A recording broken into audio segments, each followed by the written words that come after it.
नमस्कार दोस्तों, जय हिंद, वंदे मातरम। स्वागत है आपका अपने टीटी फैमिली शिक्षकों के परिवार जायसवाल कोचिंग सेंटर पर, पावर्ड बाय शिक्षा ही प्रकाश है।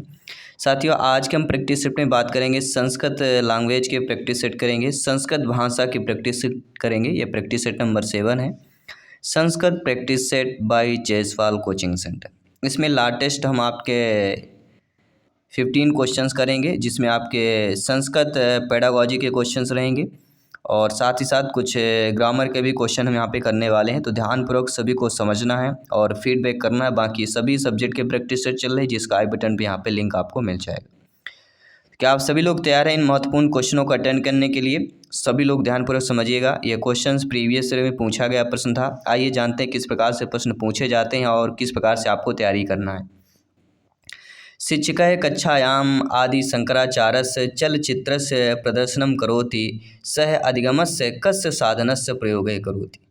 अर्थात साथियों, शिक्षक जो है कक्षा में आदि शंकराचार्य के चलचित्र का प्रदर्शन करते हैं, तो वह अधिगम के कौन से साधन का प्रयोग कर रहे हैं? श्रव्य साधन, दृश्य साधन, संगणक साधन या चलचित्र साधन। और आपको पता है कि ये जो चारों ऑप्शन दिए गए हैं, 1 नंबर का यहाँ से प्रश्न आना ही है। ठीक है, तो यहाँ पे चलचित्र है, तो चलचित्र किससे संबंधित हो जाता है? तो चलचित्र साधन से संबंधित हो जाएगा। प्रश्न पर ही उत्तर दिया गया है, लेकिन कुछ लोग गलतफहमी कर लेंगे, चित्र चल रहा है तो कहीं ना कहीं दिखाई देगा। ठीक है, अगर यहाँ पे श्रव्य दृश्य दोनों दिया रहता तो उसमें करते हैं, तो श्रव्य दृश्य ना दे के दोनों क्या दे दिया? चलचित्र साधन ही दे दिया गया। तो चलचित्र का प्रदर्शन, जो चलचित्र जिसमें साधन होगा, टीवी होगा या आपका, ठीक है, कुछ भी ऐसा साधन हो जिसमें आप हम चलचित्र देख सकते हो, तो चलचित्र इसमें साधन प्रदर्शन कर रहे हैं, तो कहीं ना कहीं चलचित्र साधन ही हो जाएगा राइट आंसर, जो प्रीवियस ईयर में पूछा गया प्रश्न था। अगला प्रश्न है 1 नंबर पक्का करने वाला प्रश्न है, क्योंकि भाषा अर्जन से हर शिक्षक भर्ती में प्रश्न पूछा जाता है। तो भाषा अर्जने आवश्यकम किम, सभी लोग कमेंट कीजिएगा। सभी मित्रों को जय हिंद, वंदे मातरम। साथियों, आपका प्रत्येक कमेंट फीडबैक सर्वोपरि है, सम्मान है। जायसवाल सर अभिनंदन, स्वागत करते हैं। साथियों, भाषा अर्जन सीखना क्यों आवश्यक होता है?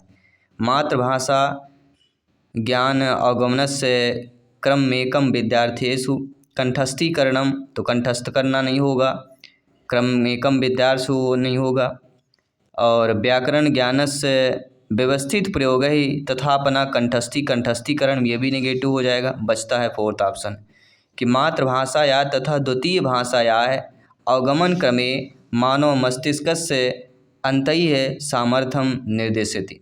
अर्थात भाषा जन इसलिए आवश्यक होता है कि मातृभाषा के साथ साथ द्वितीय भाषा के अवगमन के क्रम में मानव मस्तिष्क के साथ जो है समर्थ करने की शक्ति हो, मतलब सीखने की, मातृभाषा के साथ द्वितीय भाषा भी सीखने की शक्ति हो, इसलिए भाषा अर्जन आवश्यक होता है। हम मातृभाषा के साथ दूसरी भाषा भी जाने, जैसे मातृभाषा हिंदी है और आपकी बघेली, बुंदेली या निमाड़ी, ठीक है, फारसी, अरबी, ये सारी क्या है, ये मातृभाषाएं होती हैं आपकी। क्षेत्रीय भाषा जो कहलाती है मातृभाषा कहला जाती है। और इसके बाद द्वितीय भाषा भी आपको पता होना चाहिए, हिंदी, अंग्रेजी, जो भी है। अगला है कि व्याकरण क्रीडासु जागरूकता उद्बोधनार्थम किम आवश्यकम। अर्थात व्याकरण क्रीड़ा में जागरूकता उद्बोधन क्यों आवश्यक होता है? पिछली बार पूछा गया प्रश्न था। प्रदत्त गतिविधि समापनार्थम परस्परम सहयोगै विभिन्न संदर्भेषु भाषा प्रयोगस्य अवसरैः निर्दिष्ट लक्ष्यम अधिकृत संप्रेषणात्मक कार्यम पठित भाषा संरचना संदर्भे गहन चिंतन। तो मेरे शिक्षा बंधु, मेरे भावी अध्यापक अध्यापिकाएं, शिक्षा बंधु, आप सभी लोग जानते हैं कि जब भी व्याकरण क्रीड़ा में जागरूकता उद्बोधन से अगर पूछा जाता है, तो व्याकरण क्रीड़ा में जागरूकता उद्बोधन इसलिए आवश्यक होता है निर्दिष्ट लक्ष्य माधिकम, अर्थात निर्दिष्ट लक्ष्य में अधिकृत संप्रेषणात्मक कार्य हो सके। क्योंकि जागरूकता उद्बोधन मतलब निर्दिष्ट लक्ष्य अधिकृत्यम, यही हमारा आंसर क्लियर हो जाता है।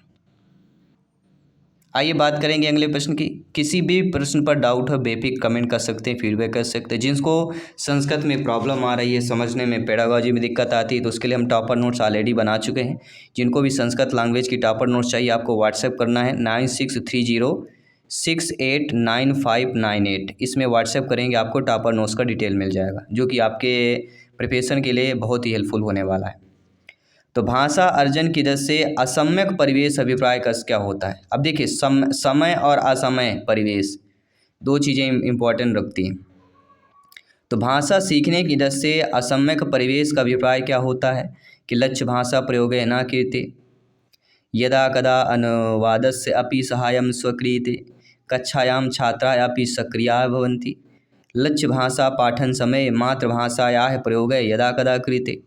तो मेरे प्यारे मित्रों, मेरे शिक्षक बंधु, आप सभी लोग जानते समझते हैं कि भाषा के अर्जन के जैसे असम्यक परिवेश मतलब लक्ष्य भाषा प्रयोग का ना करना, यह असम्यक परिवेश का अभिप्राय हो जाएगा, क्योंकि असम्यक पूछा जा रहा है, इसलिए आपका फर्स्ट ऑप्शन हो। ठीक है, तो प्रश्न को समझना है, उसके अकॉर्डिंग हमें ऑप्शन को चयन करना है। अगला प्रश्न साथियों कि भाषा शिक्षणार्थम महत्वपूर्ण अवस्था अस्ति। भाषा शिक्षण की दृष्टि से महत्वपूर्ण अवस्था कौन सी कहलाती है।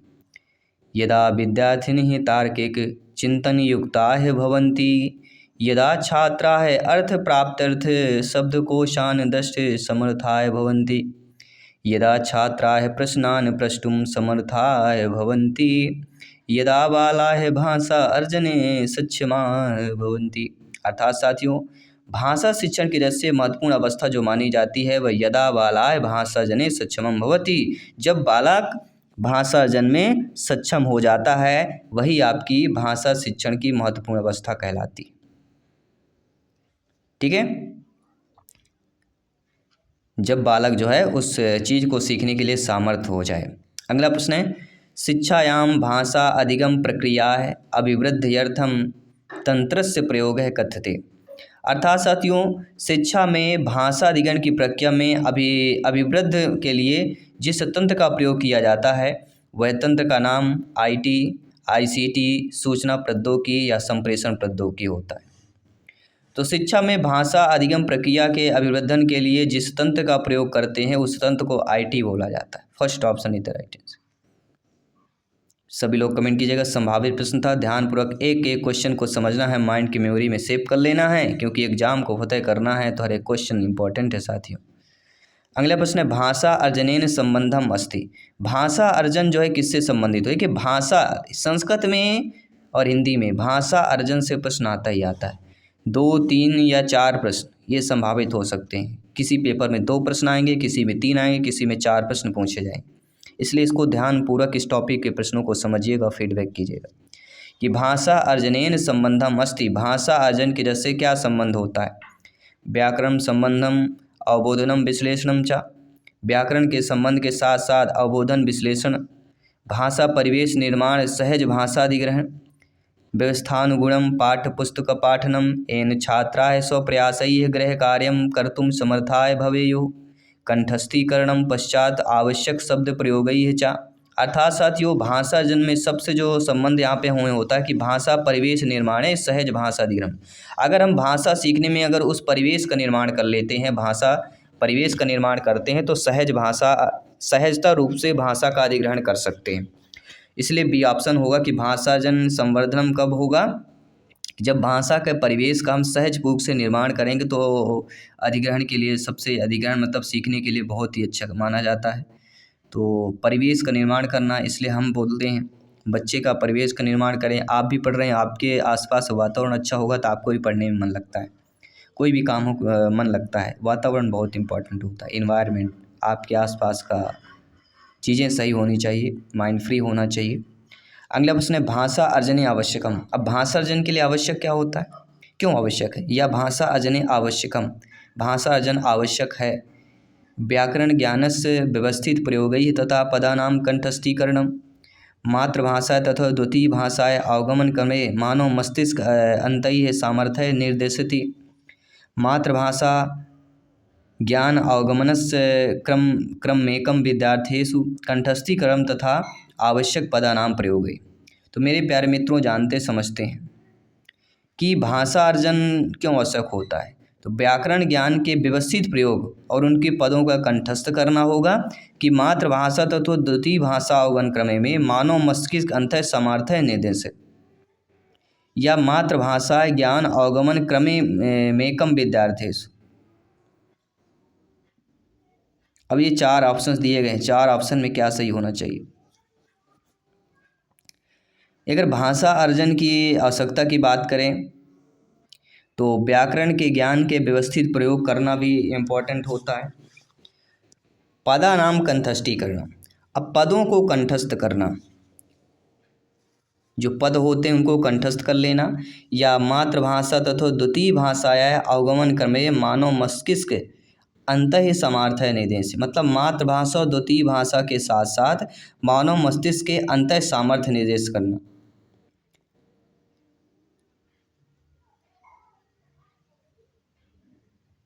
तो यहाँ पे फर्स्ट और सेकंड ऑप्शन दो में कन्फ्यूजन लग रहा है। अब दो ऑप्शनों में से कौन सा ऑप्शन सही होगा सभी लोग बताइएगा, क्योंकि दो ऑप्शंस हैं, दोनों ऑप्शन पॉजिटिव यहाँ पे दिए गए। ठीक है, तो इस ऑप्शन पे क्या सही होना चाहिए। वैसे ये सी-टेट में आया हुआ प्रश्न था, सी-टेट में पहले ऑप्शन को सही माना है सीबीएसई ने, लेकिन जब पदों का कंठस्थीकरण करना ये भी कहीं ना कहीं निगेटिव होता है पेडागोजी शिक्षा शास्त्र में। तो हमारे अकॉर्डिंग बी ऑप्शन यहाँ पे लग रहा है, लेकिन ए बी दोनों अभी है। इसको हम डिक्लेयर करेंगे अगले प्रैक्टिस सेट में, पूरा डिटेल के साथ लेके आएंगे, जानेंगे समझेंगे कि क्यों ऐसा चीज़ें हो रही हैं, सीबीएसई ने क्यों उसको सही माना है। अगला प्रश्न देखिए, भाषा अर्जनम अंतर्निहितमेव मनुष्य जन्मायो क्या अपि भाषा व्यवस्था युक्ता हेतया व्यवस्था एवं व्यवहारम करोति, ऐसा है विचारा है केन उपागम संबंध है। अर्थात भाषा अर्जन में अंतर्निहित जो होते हैं मनुष्य जन्म से ही, और अपने भाषा व्यवस्था युक्तों में व्यवस्था व्यवहार करता है, मतलब अच्छे से व्यवस्था करना। भाषा की व्यवस्था मतलब क्या होता है, जन्म से ही बच्चा भाषा की व्यवस्था में लग जाता है, अच्छे से भाषा बोलना चाहिए, परिवार वाले भी शिक्षक भी लग जाते हैं। तो ये ऐसा व्यवहार करना पहले से ही, ये विचार जो है किस उपागम से संबंधित होता है, प्रकृति के संप्रेषण या प्रकटन या संज्ञानात्मक। देखिए, भाषा अर्जन अंतर्निहित होता है, मनुष्य जन्म से ही अपने आप को जो है भाषा व्यवस्था में इस व्यवस्था के व्यवहार करता है, तो कहीं नहीं हुए प्रकृति केन ही कहलाएगा। ऐसा विचार है केन उपागम संबंध है, प्रकृति केन उपागम संबंध हो जाए। तो किसी भी प्रश्न पर डाउट है बेफिक्र कमेंट कीजिए, किसी भी प्रश्न पर डाउट है हम आपको ऑलरेडी बता देते हैं कि इस प्रश्न पर डाउट किया जा रहा है। अगला प्रश्न है कि कक्षायाम भाषामय वातावरण निर्माणार्थम शिक्षकै, जब आपकी नियुक्त होगी, आप लोग अध्यापक अध्यापिका शिक्षक बनेंगे, तो कक्षा में भाषामय वातावरण का निर्माण करने के लिए शिक्षक क्या करते हैं। कक्षायाम स्वानुभूति प्रकटम छात्राम अवसरम द्यात्, तेषां संभाषण कालम प्रदीर्घम कुर्यात्, अपत्याम सम्यकम पालनार्थम अभिभावकान् निर्देशयति, या प्रत्येकम छात्रस्य कृते समानम लक्ष्यम स्थापयेत्। देखिए, कक्षा में विद्यालय में भाषामय वातावरण बनाने के लिए शिक्षक के लिए जो किया जाता है कि कक्षा में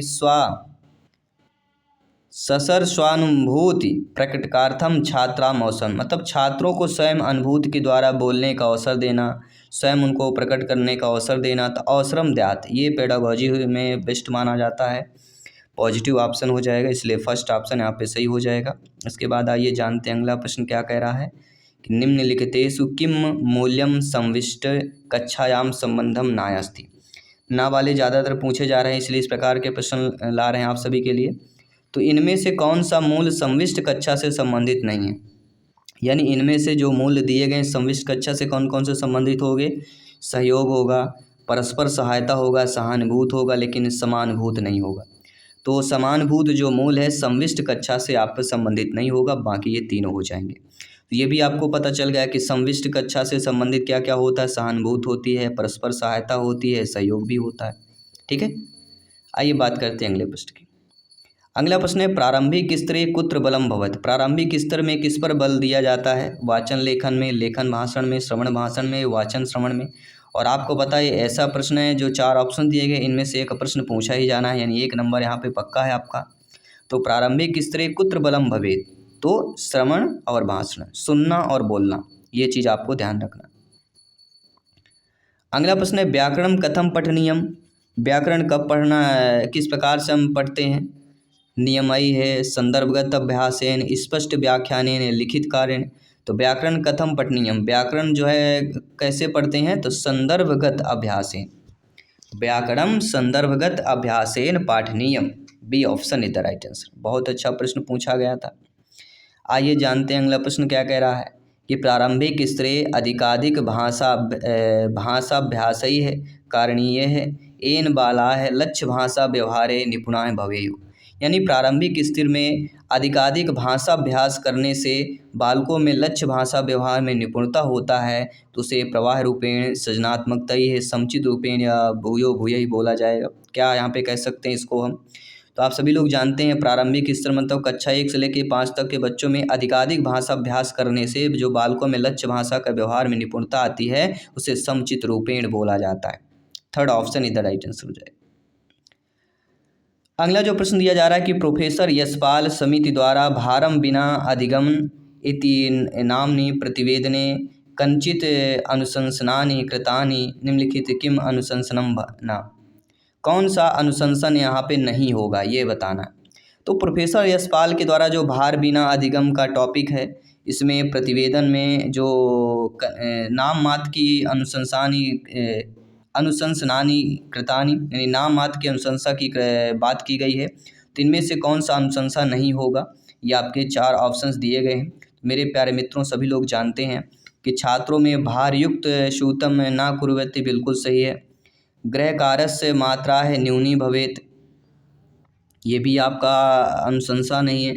शिक्षणम अधिगम प्रक्रिया गतिविधि आधारिता मनोरंजन चा भवेत, ये तीनों आपके जो है भारम बिना अधिगम के लिए अनुशंसा करती हैं। लेकिन जो आपका डी ऑप्शन कह रहा है कि पाठ्य पुस्तकेषु प्रतिबंध भवेत, तो पाठ्य पुस्तक में प्रतिबंध लगा देना तो अपने आप में निगेटिव हो जाता है, सभी लोग समझ गए होंगे, तो ये अनुशंसा नहीं किया गया है। ठीक है, तो डी ऑप्शन अकॉर्डिंग सही हो जाएगा। तो प्रोफेसर यशपाल समिति जो है इससे प्रश्न पूछे जाते हैं एग्जाम में, आप लोगों को ध्यानपूर्वक समझना है। और अगला प्रश्न कर रहे हैं कि मॉक क्वेश्चन दे रहे हैं आप सभी के लिए, इसको कमेंट करके बताना है कि निम्नलिखितेषु किम समाविष्ट कक्षाएं संबंधेन, इनमें से कौन सा जो है संविष्ट कक्षा से संबंधित नहीं है। सहानुभूत, समानुभूत, सहयोग, सहकारिता, तो इनमें से कौन सा जो है आपका संविष्ट कक्षा से संबंधित नहीं होगा। सभी लोगों को कमेंट करके फीडबैक करके बताना है। और इस प्रकार क्वेश्चन हम ऑलरेडी कर चुके हैं तो आप समझ गए होंगे, केवल क्वेश्चन को रिपीट किया गया है।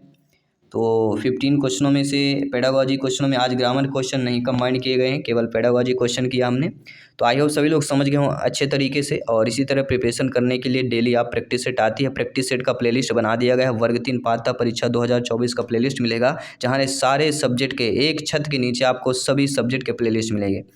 सभी सब्जेक्ट के जब आप प्रैक्टिस करेंगे, अभ्यास करते हैं, तो 90+ अंक आने से कोई नहीं रोक सकता। आंधी तूफान हवा कुछ भी चलेगी, जब भी आप एग्जाम में बैठेंगे 90+ के ऊपर स्कोर आएगा, ध्यान रखिएगा। और उस वक्त आपको एहसास होगा कि क्या इतना अच्छा हमने पढ़ा था।